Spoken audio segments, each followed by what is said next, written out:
inclusive eu ocupei, além de ser chefe de gabinete, eu ocupei a pasta na Secretaria de Administração também. Foi rápido, mas eu ocupei essa pasta.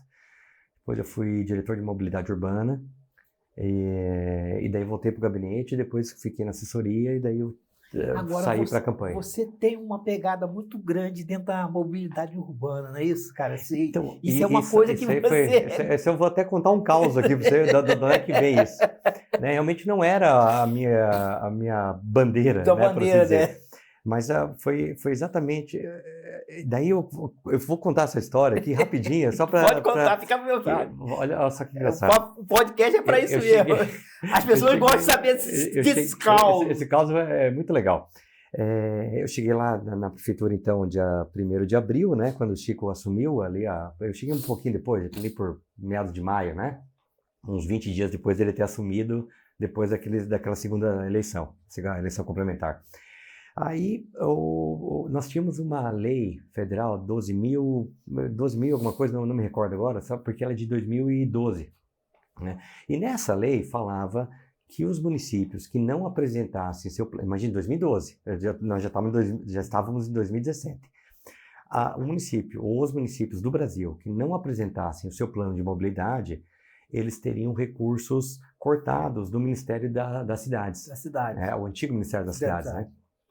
E pior, eventuais recursos que já tivessem vindo, né, teriam que ser devolvidos. Né? Então, olha o problema que nós tínhamos. Nós tínhamos que atender essa lei, sem gente para atender essa lei, sem nem saber que recurso que a gente ia ter que devolver, só sabia que ia ter que provavelmente devolver. Enfim, ia ser um caos, na verdade. Aí o Chico me chama e falou, Calito, tem esse problema aqui. Meio que falou assim, te vira, que eu tenho um monte de coisa para cuidar, cara, mas isso aqui é importante, né? Aí eu falei, puxa vida, e agora, né? Eu falei, vou começar a estudar esse negócio de mobilidade urbana, como é que funciona, o que essa lei fala, né? O que os outros municípios estão fazendo. Aí eu já vi que realmente era séria a coisa, porque ela já tinha sido prorrogada 3 vezes. Né? Então era um ultimato que o governo federal estava dando, exatamente porque os municípios foram deixando, né? Nós estávamos na mesma situação de vários outros municípios, não era uma exclusividade nossa. Mas a gente já sabia que ali era o limite realmente. Aí eu comecei a correr atrás, tentamos fazer uma parceria lá com o Instituto lá do Jaime Lerner, de Curitiba, fiz algumas reuniões com eles me passaram um orçamento, fui falar com o prefeito, e o orçamento era assim, tudo bem, Instituto Jaime Lerner e tal, mas nós estamos falando em 3 milhões para fazer o diagnóstico e o projeto, né? Só para fazer, daí eu falei, Chico, conseguiu, né? Jaime Lerner falou, você tá doido, cara, 3 milhões, cara, a gente não tem essa grana. Eu falei, deu aquela murchada, né? Eu falei, bom, vamos continuar estudando, desde que vamos ter que dar um jeito. Mas você imagine se a gente tivesse conseguido o dinheiro para fazer, um instituto com uma capacidade... Mas olha como é que as coisas dão certo quando o propósito é bom, né? Eu fui conversar com os colegas do PTI daí, né? Que era Puxa, agora o cara é um querido, ele está na Fundação Araucária agora, eu já vou lembrar o nome dele, que era o diretor do PTI à época, logo depois do Sotui. Tá. Eu vou lembrar o nome, eu lembrei do anterior, não consigo lembrar o nome dele. Mas enfim, ele pegou e falou, não, Calito, fica tranquilo que nós vamos contratar então o Instituto Jaime Lerner para vocês. Eu falei, puxa, acabou o problema, né? Isso. Beleza. Aí no frigir dos ovos, ele falou, Calito, vamos fazer melhor. Meu pessoal aqui, eu conversei com eles e chamou o gerente dele da época, que era o Rudy. Esse menino, mandar um abraço para ele, tá lá no PTI até agora. O Rudy, toda a equipe dele ali, fica tranquilo que nós vamos fazer. E fizemos realmente uma força-tarefa, né? Aí coube a mim aglutinar os atores todos, então a gente chamou todo mundo, toda a sociedade. Aí desde Polícia Rodoviária Federal, sindicatos, Sinditaxi, ativistas, ONGs, a galera do Porto Seco, da empresa de ônibus, todo mundo. Fizemos todo o diagnóstico, tudo. Da quantidade extremamente robusto. Foi terminais que deveria terminais ter. Por isso nós esse estudo pronto. Claro. Então, aí nós atendemos, graças aos colegas do PTI, né, que eles foram realmente fantásticos, mas principalmente pelo interesse da população, né? Qual foi a minha função? Como te falei, chamar essas pessoas, né? Então, foi lá o pessoal do Porto Seco, como eu comentei, ONGs, os colegas da Prefeitura, do Fostran, da Secretaria de Obras. Nós fizemos um plano tão bacana E nós fizemos, claro, o Ministério das Cidades tinha um checklist lá, né? Uma minuta do que eles queriam minimamente num plano de mobilidade. Nós fizemos aquilo e entregamos mais ainda, porque nós temos aqui uma peculiaridade de, primeiro, tríplice fronteira e desse turismo, né? Então a gente ainda colocou um plus ali nos mínimos, né? Pelos requisitos mínimos que o Ministério das Cidades pedia. E fomos extremamente elogiados quando nós protocolamos lá no Ministério da Cidade. Falou, não, isso aqui é o modelo, é o exemplo. Legal, cara. E ele é extremamente robusto, realmente. É um então, estudo fantástico de 2018. Então, se o general quisesse agora, ele podia pegar esse estudo, já facilitava ele para a questão do transporte. A lei, inclusive, não que se ele quisesse, ele é obrigado a tirar esse plano da gaveta, né, por assim dizer, e as partes que não foram feitas ainda, ele é obrigado a fazer esse acompanhamento, fazer essa análise ou essa reanálise e fazer pequenas adequações e tocar esse plano de mobilidade. Da mesma forma que o Chico também. Sim, né, mas tinha que ter feito assim, com mais atenção. O que aconteceu depois desse plano de mobilidade? E isso é o grande problema também de vários setores. Você faz um calhamaço desse aqui, ó, tá aqui, ó, plano de mobilidade bonitinho. Em vez de se pegar esse plano e dentro desse plano você fazer um planejamento, né, estratégico, né, um plano de ação dentro do plano que já está pronto, que está tudo ali, já tá a parte chata, né, a parte ruim já tá feita. Não, acabou-se pegando, isso é uma crítica assim que a gente tem que fazer pro Chico, né? Ele acabou pegando fragmentos do plano. Ele foi fazendinho, né?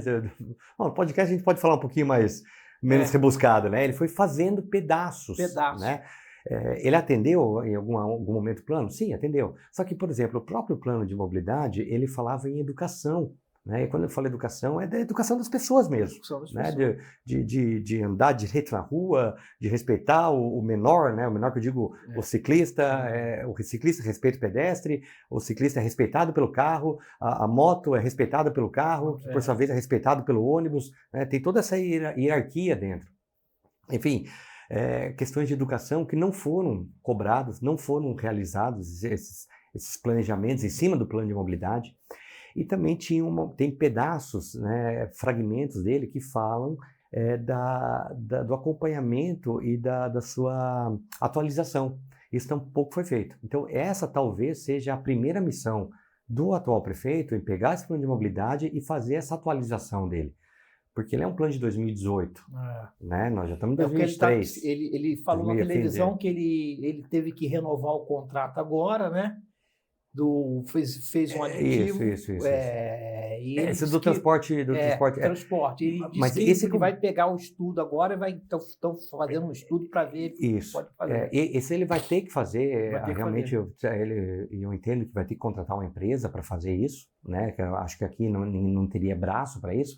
Mas essa empresa, ela obrigatoriamente vai ter que pegar o plano de mobilidade. Pegar a Bíblia ela não tem como fazer esse diagnóstico sem esse plano de mobilidade. Né? Então, nós tínhamos muitas ações lá. Por exemplo, me lembro bem que a gente falava à época ainda da segunda ponte. Né? Falava de tirar o Porto Seco de onde ele está hoje, falava em duplicar a rodovia das Cataratas, falava em aumentar a pista do aeroporto. Então, são coisas que a prefeitura fez, ou que o governo federal fez, ou que o governo estadual fez. Então, nós temos coisas ali que já foram feitas. Então, é isso que precisa ser feito agora. Pegar esse plano de mobilidade você falou uma coisa que é certa. Atualizá-lo. O que falta na nossa cidade é um planejamento, né, para 50 anos. Exato. E que os prefeitos venham usar esse planejamento como uma coisa encadeada. Mesmo, né? Exato. Mas por que a gente entrou nesse assunto? Porque você me perguntou da questão de como que eu comecei a gostar de mobilidade, né? Foi por causa disso, né? Eu acabei sendo inserido, né, obrigatoriamente por uma imposição legal. Mas do outro lado foi positivo para você, porque você aprendeu coisa pra cacete. Lógico, e assim, o que todo mundo entende de mobilidade, fala, não, é ônibus e calçada. Não, é isso também. Né? Mas é isso também. É isso também. São vários modais, são várias coisas. E mobilidade, ela mexe com várias coisas. Ela mexe com saúde, calçada, com turismo, sabe, com tudo. Saneamento, né? Claro, exato. Você mexe com saneamento. Tanto é que a gente, como eu te falei, no nosso plano, esse de 2017, 2018, prevíamos já a questão do aeroporto, do nossa segunda ponte. Então, você pode, o que tem a ver com mobilidade aqui da Vila C, a ponte, tem tudo a ver. Porque também, a partir do momento que você tem uma segunda ponte, você vai ter a duplicação daquela avenida Javier Coelho, que vem lá do Porto Meira. Quando você duplica essa avenida e vem esse fluxo de gente, o que acontece? Vem uma empresa como o Mufato e abre um mercado lá, que foi o que eles anunciaram semana passada. E esse mercado aí vai levar um monte de gente para lá. Onde é que vai estacionar esses caras? Né? E as pessoas, como é que vão chegar lá? Os caminhões vão descarregar como? Sabe? É complexo. E é uma coisa tão complexa que, por exemplo, o cara vai abrir um posto de saúde, ele tem que pensar ali, como é que eu tenho que levar transporte? A ambulância vai passar onde? Né? Você tem toda uma logística, né? Aí vai abrir o Mufato lá, como eu falei. Eles anunciaram semana passada. Na Javier Coelho. Vai abrir também uma ali na Felipe Vancher. Essa vai demorar mais um pouquinho, vai sair esse ano ainda. Mas essa da Javier Coelho está lá. Na frente da Javier Coelho tem um terrenão lá, que é um terreno particular, ali no Cantinho. Com certeza esse cara vai querer abrir um loteamento lá. Com certeza. Mas se abrir um loteamento aqui, a gente não vai ter que ter posto de saúde, não vai ter que ter transporte, não vai ter que, né, não vai ter que... Então, tudo isso é pensado dentro de um plano de mobilidade. É por isso que o nome é plano, né? Por quê? Porque você precisa estratificar isso, você precisa analisar isso, precisa planejar, mas é uma coisa viva. Você não acha que isso aí é um dos maiores gargalos da nossa cidade? Porque, por exemplo, nós temos lá a Conscienciologia, né? No bairro da Conscienciologia, Cognópolis. Nós construímos vários condomínios, mais de 9 condomínios, né? Aí tem lá o Megacentro que vai ser construído ali, o Megacentro. Eu ia te perguntar o que aquela foto ali, inclusive, o Megacentro, o projeto. Vocês não estão vendo aí em casa, mas é bem bonita. Vou convidar vocês para vir no Julho aqui para conhecer ali, ó. Bonita foto. Então, o que acontece? E aí você vê que nós é que asfaltamos a Maria Bubiac. Nós é que pagamos o asfalto ali. Aquele asfalto lá, que já não tem mais nada ali, né? Não tem mais nada, entendeu? Hoje está todo esburacado. Até pedi o vice-prefeito que tu olhasse com carinho. Viu, vice? Tô esperando lá você tampar aquele buraco lá da Maria Bubiac, cortar aquele mato lá que atrapalha. Então, quer dizer, isso aí, eu acho que a cidade ela peca muito nisso. Claro. E aí, os gestores pecam muito. E aí, se existe um projeto, né, que foi feito que antes não existia, você mesmo falou que não existia, né? E aí você teve que correr atrás e pessoas daqui que fizeram, né? Exato. Então, quer dizer, tem uma visão mais ampliada do que tem que ser feito na cidade. A Maria Bubiac, você vê, a pessoa tem que andar na estrada. De bicicleta, vai e anda de bicicleta ali, sujeito a ser atropelado. A pessoa tem que andar porque não tem calçada, cara. Isso é mobilidade, cara. Ou falta de, né? E aí o que acontece é o seguinte, existe a lei que o proprietário é obrigado a fazer a calçada. Por que o gestor não pune esses caras? Isso é outra coisa que eu não consigo entender. O que falta para o gestor obrigar o proprietário? Se o proprietário não faz, o que o gestor tem que fazer? Faça e cobra do PTU do cara, pô. A gente a gente tem que mudar esse conceito, né? Eu vou te dar um exemplo de uma rua ali que todo mundo conhece, né? Que é ali da rua do Semeador, do Colégio Semeador. Passa ali do lado do cemitério. Meu filho estudava lá, né? E eu passava e aquilo é para quem não conhece, aquilo é um tumulto. Né? E não tem calçada. É desse tamanho a rua, então é gente caminhando, gente de bicicleta, é perigoso, né? Tem criança, carro, van, ônibus, tudo aquela loucura. Bom, aí eu virei vereador. Eu falei, puxa, acho que agora eu consigo cobrar, né, de fato. E eu cobrei exatamente dessa forma como você fez, com requerimento, com indicação, Nossa, faltou ir lá na frente e rezar, né? E, bom, acabou meu mandato, né? E eu acabei não tendo as respostas do requerimento. Tá falando, é bom, sabe, Calito? Porque as pessoas não têm noção. O nego acha que o cara é vereador, que ele vai chegar lá e vai mudar. Não muda, cara. Não, até porque isso é obrigação do executivo, né? A nossa obrigação é cobrar. O pessoal... Mas eu passei 4 anos cobrando isso. Não, essa aí, é que a população, ela faz uma confusão muito grande. A função do vereador é cobrar, né? Exato. Criar leis. Ele não tem a obrigação de executar. Nem pode. Nem pode. É o executivo, mas as pessoas têm essa confusão. E muitas vezes você é um você é um ótimo vereador. Na minha opinião, um currículo acima da média como vereador. Tem vereador que, na minha opinião, não sei por que está lá, né?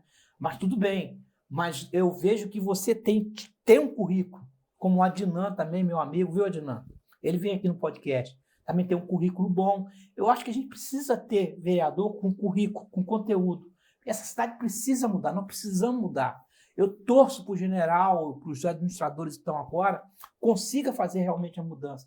Nós precisamos mudar essa cidade não pode continuar desse jeito. A fala do atual gestor, inclusive, é nesse sentido mesmo, né? Colocar pessoas técnicas e tal. Então a gente torce, né? Porque nós estamos no mesmo barco, então eu torço pro capitão do barco, né? Não vou torcer pro barco afundar. Então realmente a gente torce mesmo para que o general de fato coloque os técnicos. A gente, vem acompanhando, ainda é pouco tempo, né? Nós são apenas 3 meses aí de mandato, ou 100 dias, né? Que é um número mágico aí. Mas a fala do general é essa mesmo, né? De colocar pessoas técnicas, se não produzir, se não funcionar, se não entregar, sai, sem problema nenhum, porque não tem essa amarra política, é a fala da atual gestão. Então a gente torce para que isso de fato aconteça, para ir ao encontro do que você acabou de falar. Né? Eu entrevistei o Ricardinho, dá um abraço, viu, Luiz? Ricardinho, um abração a você. Eu também admiro muito você. Você é uma pessoa com energia muito boa mesmo. Eu torço, junto com você, o general, vocês consigam fazer uma mudança nessa cidade. Nós precisamos mudar essa cidade. Nós não podemos continuar do jeito que está. Uma coisa que eu tentei fazer, levei para vários diretores da Fundação Cultural. Foz do Iguaçu poderia ter 2 Guinness. Você sabe o que é uma cidade com Guinness? O que ela traz de turismo nisso? É a cidade que tem o maior número de autores por per capita. Foz do Iguaçu. Foz do Iguaçu tem a Alléia do Gênio, que fica lá no CAEC. É o maior número de busto feito por um escultor, um inglês, Bob. Ele fez os bustos. A quantidade de busto que ele fez, acho que foi uns 300 e poucos bustos. Então, se entrar o pedido no Guinness, você consegue ter o título de Guinness. Então, você imagina você ter 2 títulos desses. As pessoas vêm de fora para ver isso mesmo, claro. Fora para ver. Ou, no pior das hipóteses, vão ficar mais um dia para acabar indo. Fora que a repercussão isso a nível internacional, que se torna uma mídia internacional. Vai aparecer no Fantástico, vai aparecer lá nas empresas internacionais, quer dizer, então eu não consegui, tentei vários secretários, várias gestões, na época do Paulo, na época do Chico também, eu não consegui, cara. São oportunidades que a gente perde, né? Você vê o Rio de Janeiro hoje, ganhou o título de capital do livro do mundo. Não sei se tu viu isso, que uma cidade da França, a Unesco todo ano escolhe uma capital. E claro, só que você tem que entrar com o projeto, tem que mostrar o que você vai fazer, tem todo um planejamento, né? De ações e atividades aí no ano para você poder ganhar isso, mas ganhou, né? E, poxa, passou já no jornal, né, a nível estadual, passou no mundo inteiro, a Unesco fazendo, né? O ano que vem a próxima cidade que vai ganhar é uma cidade da Turquia, não me recordo o nome. Mas, enfim, essas oportunidades a gente não pode perder. Não pode. Tem que ter, e isso é parte do... Claro, eu acredito e gosto muito da parceria com o setor privado. Tudo bem. Mas essas coisas, cara, quem tem que fazer é o público, né? É o setor público, né? Mas você, como vereador, você conseguiu uma coisa que eu te admiro e eu imagino que você deve ter passado. Foi aquela lei que você permitiu que agora qualquer pessoa pode abrir crematório nessa cidade. Sem dúvida. Isso aí realmente foi era um gargalo que nós tínhamos aqui, né? Uma demanda reprimida. E, assim, tinha uma pergunta que a gente precisava responder, né? Por que não tem crematório aqui em Foz? Ou por que nunca foi liberado isso? E daí a gente começa a estudar, né? Ninguém acorda de manhã e fala, vou fazer uma lei aí. Não é assim que funciona, né? A gente estuda a coisa toda, vê a demanda, vê outros municípios, conversa com quem entende do assunto, né? E dentro desse estudo que nós fizemos, realmente chegou-se à conclusão de que era única e exclusivamente por interesse econômico. Né? E tudo bem, faz parte do jogo. Né? Faz parte. Mas faz parte também do poder público, e eu como vereador à época, colocar a coisa a contento. Né? Não tem problema nenhum, todo mundo tem que ganhar dinheiro. Mas se mais pessoas puderem ganhar, se mais pessoas puderem oferecer o serviço A, B ou C, se a população for atendida, é isso que a gente quer. Né? E foi aí, no fim das contas, que a gente acabou propondo esse projeto. E foi no finalzinho do teu mandato, foi né? Foi no Apagado da Luz, cara. Na última semana. E agora, o que é ruim? Isso é uma crítica que eu faço ao legislativo, ao poder público, né? Esses mesmos interesses econômicos que conseguiram segurar esse projeto por 20 anos ou por 30 anos, nos últimos 20 ou 30 anos, é a mesma mão, né? Aí sim, não tão republicana, que acabou interferindo, sim, influenciando, sem dúvida nenhuma, outros colegas meus da Câmara, e por isso que deu aquele embate todo. Não foi uma divergência de ideias. Né? A Porque gente nas ideias estava tudo crematório aplicado. aqui em Foz do Iguaçu. E nós fizemos parte de um grupo, né? Eu era uma das pessoas que estava representando esse grupo. Não consegui. Não. Assim, ali eu fiz curso em São Paulo de como estruturar um crematório, de qual tipo de forno, tudo. Como é que faz a gestão, essas coisas todinho. E olha... E a população pedindo. Né, querendo. Entendeu? Como eu te falei, e foi um pedido do Valdo. O Valdo tinha me pedido, né? E não foi um embate de ideias, sabe, Júlio? Isso é muito ruim. Isso foi muito ruim. Isso eu me fiquei chateado. E foi na época da gestão do Paulo. Nós começamos a brigar na gestão do Paulo. Olha quanto tempo. Exatamente. Aí veio a gestão do Reni, não andou, cara. Nós não conseguimos andar de jeito nenhum. Agora pode. Tá liberado.